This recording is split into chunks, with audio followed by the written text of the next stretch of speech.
पहले प्यार, उसके बाद भगा करके शादी, फिर किया हत्या, संदेह की दायरे में पूरा परिवार। पहले प्यार, फिर लड़की का हुआ शादी। शादी के 5 दिन बाद लड़की के ससुराल से लड़की को लेकर फरार प्रेमी। 4 साल तक चला रिश्ता, फिर हुई लड़की की हत्या। प्रेमी लड़की और उसके परिवार के ऊपर मृतक के परिजनों ने लगाया हत्या का आरोप। न्याय की आस में थाने के चक्कर काट काट के परेशान परिजन। हफ्ता गुजर जाने को फिर भी नहीं हुआ मामले में एफआईआर दर्ज।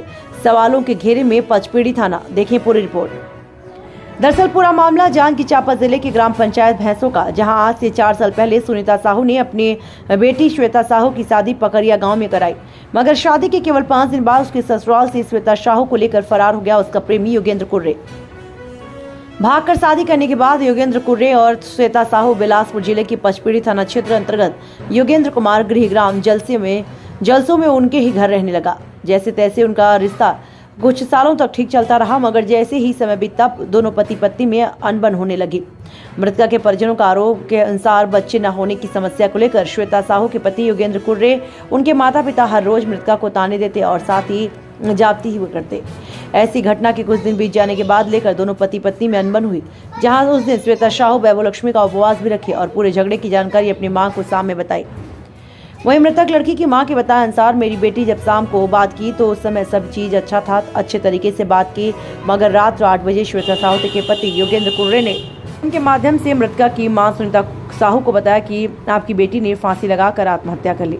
यह सुनकर मन चौंक गया। पहले तो भरोसा नहीं हुआ, फिर अच्छे भले शाम को ही बात किया, फिर कैसे हुआ, सभी बातें गहराई तक देखी गई। फिर उसने बताया कि जिससे देखकर कोई भी इंसान ऐसा नहीं कह सकता था कि उसने आत्महत्या किया। ऐसा लग रहा था कि उसको किसी ने मारा है, उसकी हत्या की गई है, क्योंकि जिस तरीके से मृतक लड़की के सर पर कई गंभीर चोटें आई थीं, जिस तरीके से खून में वह लथपथ थी, इससे साफ तौर पर जाहिर होता है कि मृतक लड़की के ऊपर किसी प्राणघातक औजार से सर पर हमला किया, जिससे मृतक लड़की का सर फट गया और मौके पर मौत हो गई। आइए दिखाते हैं इस पूरी खबर को विस्तार से। वहीं आपको बता दें कि बहरहाल पूरे मामले में बिलासपुर जिले के पचपेड़ी थाने में मृतक के परिजनों का बयान दर्ज करे और मामले की जांच में पचपेड़ी पुलिस की टीम लगी हुई है।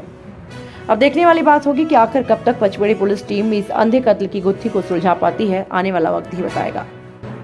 हम अल्लाह दीदी फ़ोन करी से 8:30 बजे कि ओकर फांसियों के लगे भैया कहते और बताई से वह तो हमन गए नुहला तो देखें सबके फ़ोटो वोटो खींच के लाए हैं और सुबह जाके और कान में देखते हैं तब माला वाला कुछ नहीं है, झुमका नीरी से और सुबह बाजारू झुमका आगे, जबकि हमेशा वह कान के झुमका पहिरत रही से वह हमेशा सोना के झुमका भी गायब है। और सुबह जाके देखथन तो बाजारू चौड़ा टाइप के जो झुमका रही से बहरी से चटकन वाला ओला पहिरे रही से। और रात के गए न फोटो खींचे तो ओकर शरीर में कुछ नहीं रही से, कान में कुछ प्रकार के ओकर यह नहीं से।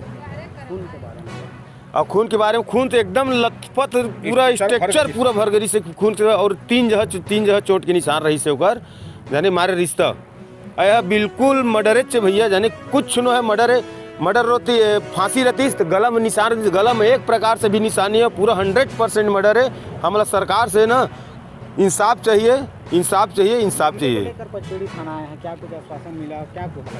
हम यहाँ तो रिपोर्ट लिखी से भी जाने हम सरकार से यही चाहतन, सबसे यही चाहतन कि हमार बहनी ला भांची ला इंसाफ मिले। क्या नाम है आपको बताएंगे? आपकी बेटी के साथ क्या कुछ घटना, क्या मामले को लेकर आप थाना आई थी, क्या हुआ शॉर्ट में बताएंगे? मैं सुनीता साहू, मैं श्वेता की मम्मी हूँ और मेरी बेटी का मर्डर हुआ है। मेरी बेटी को पैसे के लिए, बच्चा नहीं हो रहा इसके लिए उनके घर वाले उनको मारते थे, पीटते थे, दुख देते थे। अच्छा, आपकी बेटी का मर्डर किसने किया, कहाँ शादी? मेरी बेटी का मर्डर मैंने अपनी बेटी का शादी पकरिया में किया था, लेकिन जलसों के योगेंद्र सिंह भगा के ले आया उसको जलसों में, और जलसों में ला के 4 साल तक उन लोगों ने उनसे बहुत ज़्यादा लड़ाई की, मारपीट की। और उसके बाद उनसे उधर है तो वो पैसा भी मिला। पैसा को 2 नवंबर को उनका बर्थडे था, उनके पैसा मिलते ही उसकी मर्डर कर दी। और जिस दिन धनतेरस को मैं उससे मेरी बेटी से बात की, उस दिन भी दोनों की लड़ाई चल रही थी और उस दिन भी मेरी बेटी से मैं आधा घंटे तक बात किया। उसके बाद मेरी बेटी का मर्डर कर दिया। ये फांसी तो हो ही नहीं सकता, ये मर्डर किया है, उनके घर वालों मिल के किया है। घर वालों का क्या कहना है? फांसी है कि क्या बोल रहे हैं? मेरे उनके घर वाले बोल रहे हैं कि तुम्हारी बेटी फांसी लटक गई, लेकिन मेरी बेटी फांसी नहीं लटकी है, मेरी बेटी का मर्डर हुआ है। क्या कहना चाहेंगे? अभी पचपेड़ी थाना आए हैं, क्या कुछ हुआ? और हम पचपेड़ी थाना आए हैं, पहले तो आए थे तो रिपोर्ट तो नहीं दर्ज हुआ था, लेकिन अभी रिपोर्ट दर्ज हुआ है। पोस्टमार्टम के समय और और कौन से लथपथ थी, इसके बारे में क्या कहेंगे? मैं तो जयपुर में थी, लेकिन मेरे पापा और भाई आए हैं। पहले वो लोग बोले फांसी लटक के मर गया, कुछ नहीं हुआ, ऐसे बोल दिए, लेकिन मेरे को यकीन नहीं हुआ, मेरी बेटी नहीं मर सकती। हम लोग गए थे स्वास्थ्य। फिर मेरे पापा और भाई को मैंने भेजा, फ़ोन किया मैंने, भाई जाओ के देखो, मेरे को यकीन नहीं हो रहा है। तो पापा भाई गए, मेरी बेटी को पलटा के देखा, फिर पलटा के देखा, पूरे कफन को उठा के भी देखा, तो बेटी खून लथपथ इतना था कि बहुत ज़्यादा खून, मरने के बाद भी उसका खून बंद नहीं हुआ। इतना बुरी तरीक़ा से मर्डर किया था इन लोगों ने। ऐसे में प्रशासन से क्या हुआ? ऐसे प्रशासन से मेरी अनुरोध है कि भाई उनको भी इतनी कड़ी सजा दे कि दूसरे की बहन बेटी को ला के ऐसा ना करे। अगर आपको न्याय नहीं मिले तो आगे चल कर न्याय नहीं मिले तो मैं ऊपर जाके बोलूँगी, उनसे अनुरोध करूँगी कि इनको कड़ी से कड़ी सजा मिले इनको। हाँ, मैं डॉक्टर श्यामता साहू, ओबीसी प्रदेशाध्यक्ष।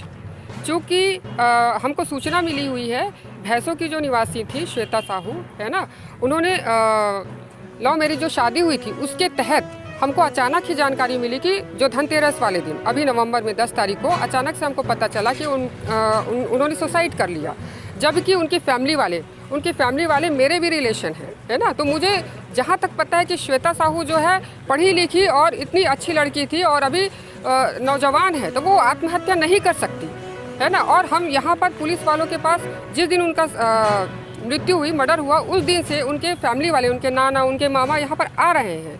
उसके बावजूद यहाँ पर रिपोर्ट नहीं लिखा गया है ना, और किसी भी प्रकार की अभी तक पोस्टमार्टम की रिपोर्ट नहीं आई है।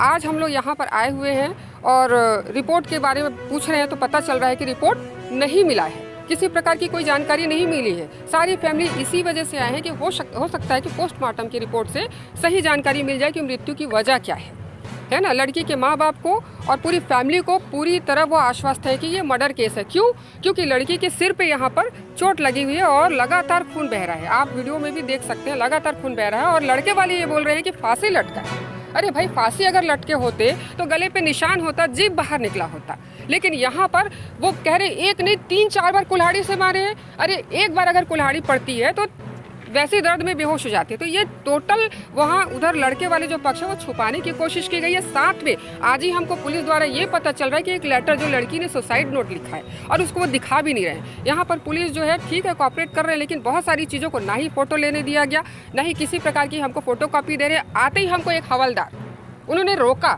किसी प्रकार की फ़ोटो आप नहीं लेंगे। हम नाम पूछ रहे कि सर नाम क्या है, तो नाम से आपको क्या करना है। तो ये पुलिस की यहाँ पर निष्क्रियता भी साबित होती है।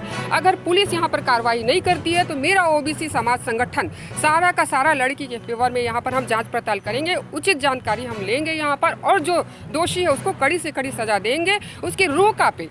इस प्रकार से किसी भी लड़की की निर्मम हत्या नहीं की जानी चाहिए और पूरा देश इस बात को जाने कि लड़की के न्याय के लिए किया जाना चाहिए और बिल्कुल किया जाना चाहिए और न्याय मिलना चाहिए। हम न्याय लेकर रहेंगे। जय ओबीसी, जय संविधान।